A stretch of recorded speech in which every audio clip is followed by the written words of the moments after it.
The kitchen was quiet except for the faint hum of the refrigerator and the soft tapping of my fingers against the counter as I absent-mindedly reached for a knife.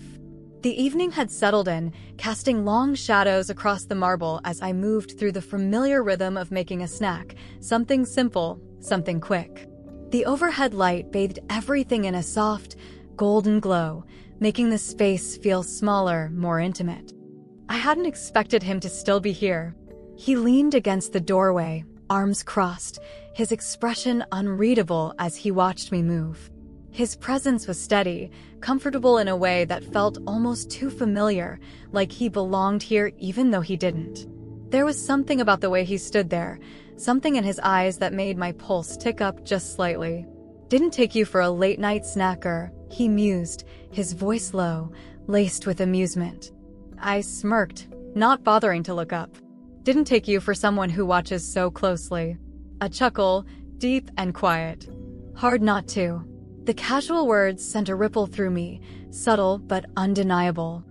I focused on slicing through the ripe fruit in front of me, the scent of citrus filling the air, fresh and sharp, a contrast to the warmth of his presence lingering just behind me.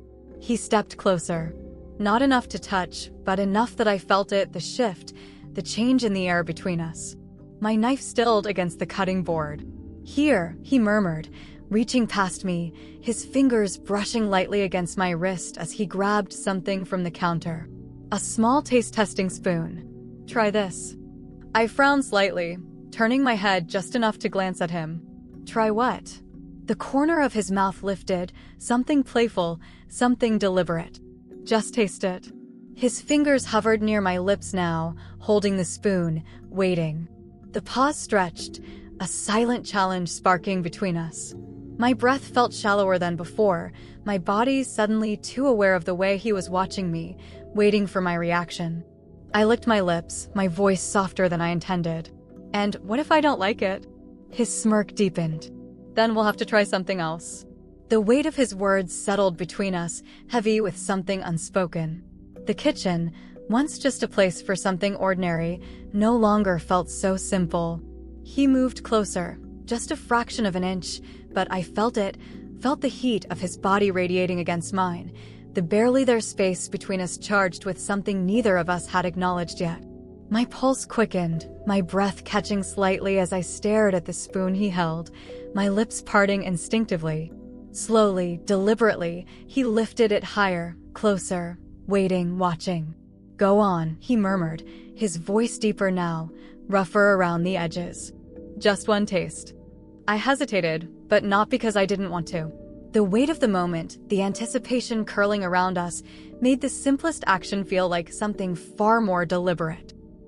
When I finally leaned forward, my lips brushing against the cool surface of the spoon, I felt the way his breath hitched, barely audible but unmistakable. The taste was sweet, unexpected, but I barely registered it. Because the moment stretched far beyond what I was trying.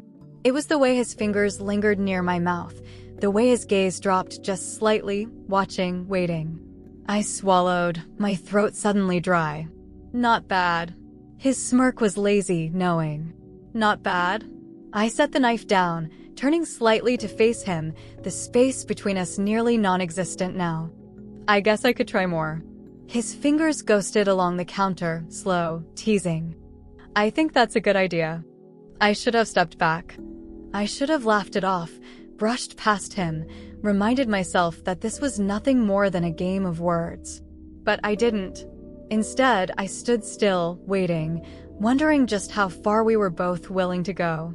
The silence between us was thick, charged, stretching longer than it should have. The kitchen, once a place of routine and comfort, now felt smaller, the air warmer, filled with something I wasn't sure I was ready to name. But it was there, undeniable, pressing against my skin like the weight of his gaze. His fingers barely moved, but I felt them, still close, still lingering as if waiting for me to change my mind. I didn't. Instead, I held my breath, watching him, waiting. "You still want to taste more?" His voice was lower now, rougher, his amusement laced with something else, something heavier, something that made my stomach tighten. I swallowed, my fingers curling slightly against the cool surface of the counter. Maybe? His smirk deepened, his thumb brushing against the handle of the spoon before setting it aside. Then let's try something else. His hand moved slowly, deliberately, reaching for another piece of fruit from the cutting board.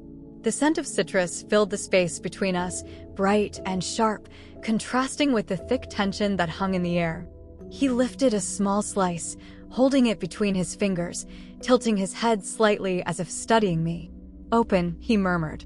I hesitated, not because I didn't want to, but because everything about this moment felt deliberate, intimate in a way that neither of us was fully acknowledging yet. My lips parted just slightly, my breath uneven as he brought the fruit closer, pressing it lightly against my lower lip before slipping it inside my mouth. The burst of flavor hit my tongue, but my focus wasn't on the taste. It was on him, on the way his fingers lingered just a fraction longer than necessary, on the way his eyes never left my mouth as I swallowed. My breath was shallow, my body tense with awareness. "Sweet," I whispered, my voice barely audible. His gaze flickered, darkening slightly. "Yeah." Neither of us moved. The space between us had disappeared completely now, the warmth of him so close I could feel it against my skin. His hand was still hovering near my face as if waiting, as if testing just how far I was willing to go. I let my tongue flick over my bottom lip, a slow, unconscious movement, but I knew the second he noticed. His jaw tensed, his fingers twitching slightly, like he was holding himself back. "You shouldn't do that," he murmured, his voice rougher now, his restraint slipping. I tilted my head, feigning innocence. "Do what?" His smirk was barely there, but the tension in his shoulders, the sharp inhale he took, those gave him away. "You know exactly what." I let the silence stretch again, let the moment hover on the edge of something dangerous. Then, slowly, I reached for another piece of fruit, lifting it between my fingers, mirroring what he had done moments before. "Your turn," I whispered. His eyes flickered to my hand, then back to my face, his expression unreadable. For a moment, I thought he was going to pull back, step away, remind us both of the line we were dangerously close to crossing. But he didn't. Instead, he leaned in, his lips parting slightly as I brought the fruit to his mouth. My fingers brushed against the warmth of his skin as he took it from me, his breath fanning over my knuckles.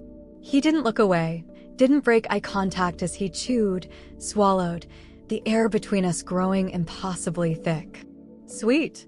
I asked, echoing his own words back to him. His lips curved just slightly, his gaze never leaving mine. "Yeah." The tension was unbearable now, the unspoken words hanging in the air between us like a challenge, a dare. His fingers twitched at his sides before he finally moved, his hand brushing against mine, slow, deliberate. "We should stop," he murmured, but there was no conviction in his voice. I let my fingers linger against his, my heart pounding. "Do you want to?" He exhaled sharply, his grip tightening slightly. "No." The kitchen, the house, the entire world faded away in that moment. There was only this, the weight of the decision we were about to make, the undeniable pull between us, the sharp realization that neither of us was going to stop this now. And I didn't want to.